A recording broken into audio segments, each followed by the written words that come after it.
There's a story my grandma used to like telling us, and I'd like to repeat it. Now, back when we were children, my brother and I enjoyed listening to my grandma's stories.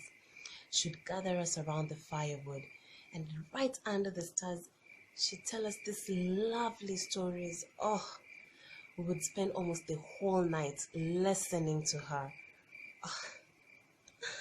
I remember us bugging her, Grandma, tell us more stories, tell us more stories. And she'd tell us, I'm an old woman. One story is enough for a night. But there's this specific story we loved listening to, and it's the story of the leopard. Now, every night we'd tell her, tell us the story of the leopard. Tell us the story of the leopard. And she'd look at us with her hawk eyes and say, do not step on the tail of a leopard. She'd make us repeat it like 3 times. And so we'd all go, do not step on the tail of a leopard. Do not step on the tail of a leopard. Do not step on the tail of a leopard. She'd dive right in and tell us of how the leopard would roam the village at night, how the leopard would walk through the forest at night, and when it finds its prey, it would devour it.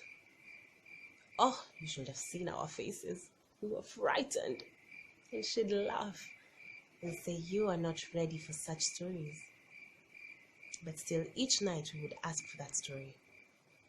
So one day, my grandmother sent my brother and I to my uncle's house.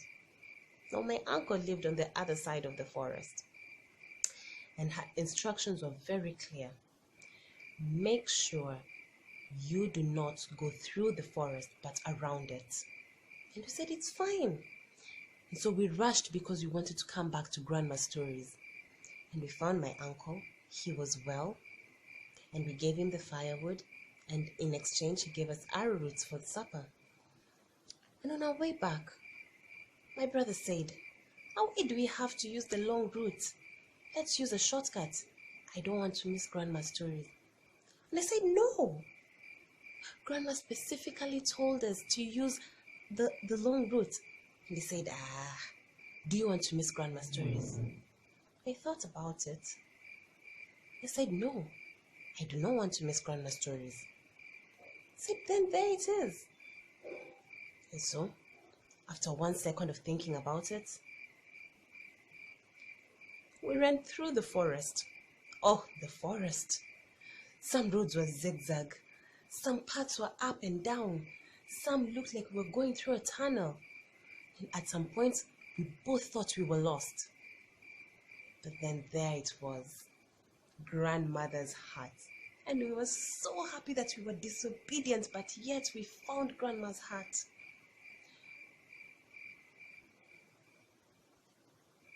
But when we looked at it, the door was open. She looked at my brother and said, Grandma never leaves her door open. We tried to look outside. There was no firewood. We looked on this other side of the hut. No one was cooking. So I told my brother, let's go inside the hut. So we walked and looked back. We walked again and looked back. And walked, and we were at grandmother's hut door. We got in. It was silent. It was dark.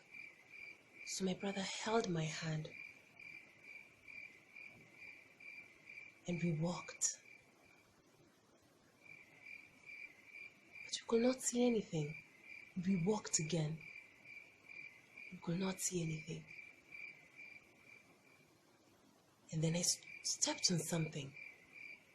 And I froze. I told my brother, I have stepped on something. And he asked me, what does it feel like? said, it is soft, like hair. And right then, face to face, there was a leopard in grandmother's hut. I was about to scream, and I went, "Ah!" But nothing came out. And I said, "Let me run." But I froze. And there, looking at me dead in the eye, was the leopard. My brother pulled me and he yelled, "Run!" And so we ran, and we ran back into the forest. But then I remembered Grandma. I looked behind, and there she was, and I told my brother. But before I could utter a word, I looked again, and I saw a tail disappear into the distance. And we ran to my uncle's house and we told him, "The leopard has gotten Grandma." And we all ran back again to my grandmother's house. But there was no Grandma. There was no leopard. We did look for Grandma that night, and no one had seen her. So we all went back to my uncle's house